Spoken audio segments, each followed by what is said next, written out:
This is Mind the Gap, episode 16, the podcast exploring the space between who we are and who we aspire to be.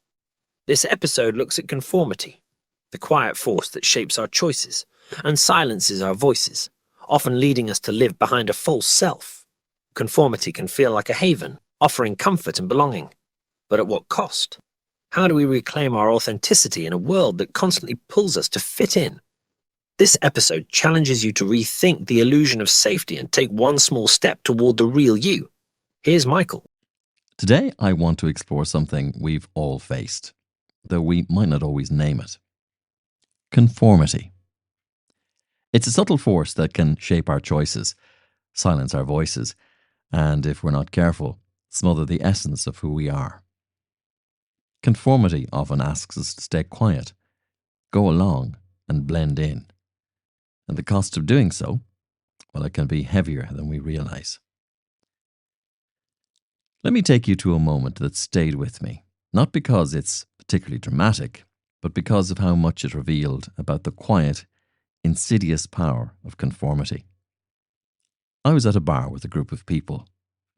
The atmosphere was buzzing, as it always is when people loosen up after a long day.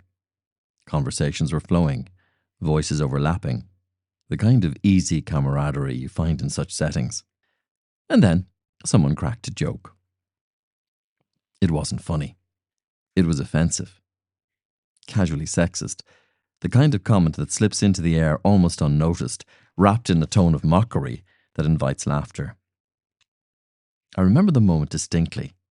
A beat of silence followed, the kind that makes you feel the weight of a room, and then slowly, the chuckles began.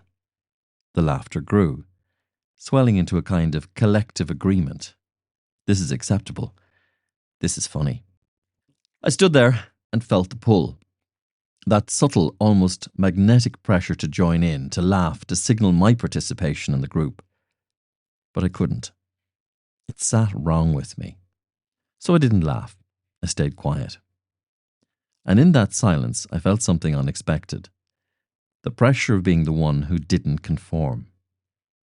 It's a peculiar kind of loneliness standing apart in a moment like that. The unspoken question in the air seems to land on me. Why can't you just go along with it? Later, I thought about why it felt so hard not to laugh and why staying true to myself in that moment felt like swimming against a tide. That's when I realized something. Conformity often creates the illusion of safety.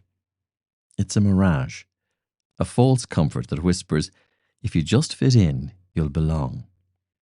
If you just go along, you'll be protected. But is that true? Think about the moments when we conform to avoid conflict or fit in. On the surface, it feels like we're safeguarding ourselves, our reputation, relationships, maybe even our job. Yet underneath that, we're paying a price. We're giving away little pieces of who we are, and in doing so, we're not building absolute safety. We're building walls that trap us. The Stoics understood this dynamic. Epictetus said, "Know who you are, and then adorn yourself accordingly." fundamental safety doesn't come from blending in. It comes from knowing who you are and standing firm in that truth. But society doesn't make this easy. Almost from birth, we're taught that being part of a group is more important than being true to ourselves. The illusion of safety is compelling in environments where social norms go unchallenged. Think about bullying. It thrives because people convince themselves it's safer to stay silent than to speak out. Silence feels like protection. It shields us from the discomfort of confrontation, from the fear of retaliation. But what we're doing is perpetuating the very harm we wish to avoid. Daniel Goleman succinctly states, Empathy begins with awareness of another's pain. When we conform to a culture of harm, we close off that awareness. We trade empathy for complacency. and isn't that what conformity often demands? Complacency. It tells us that going along is more straightforward than speaking up, and that fitting in is safer than standing out. But the truth is, the safety conformity offers is hollow. It's a kind of safety that keeps you stuck, that traps you in patterns you know aren't right. Another place this illusion shows up is how we perform for others. Social media is a prime example.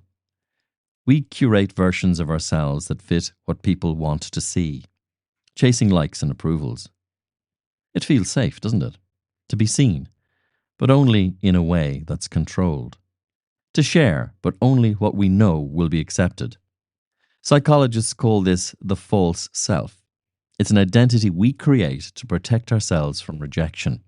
But the irony is, the more we live through this false self, the more disconnected we become, not just from others, but from ourselves. Marcus Aurelius offers a counterpoint. Don't be ashamed of needing help. You must fulfill your nature as a human being. And what is our nature? To be authentic. We should show up as we are, not as the world expects us to be. That's where real safety lies. Not in blending in, but in belonging to yourself.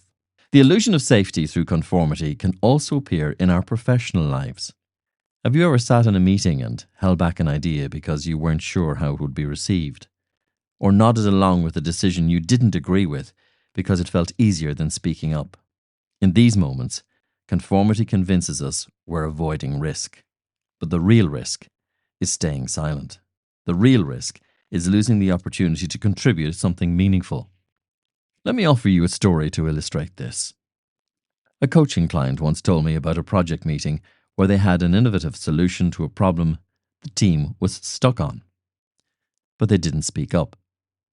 They worried the idea wasn't polished enough or might sound naive. Weeks later, someone else suggested a similar idea, which was celebrated. My client told me the most challenging part wasn't losing credit, it was realizing they'd betrayed their own voice. That's the cost of conformity, the slow erosion of trust in yourself. In his profound work on meaning, Viktor Frankl reminds us that when we are no longer able to change a situation, we are challenged to change ourselves. But here's the thing. Conformity isn't about changing ourselves meaningfully. It's about shrinking ourselves to fit into a mold. And the more we do that, the harder it becomes to recognize who we are. So how do we break free? How do we resist the illusion of safety that conformity offers? It starts with self-awareness. Emotional intelligence, as Daniel Goleman teaches us, is key here. The more we understand our triggers, motives, and pressures, the better equipped we are to make choices that align with our values. The Stoics had their approach.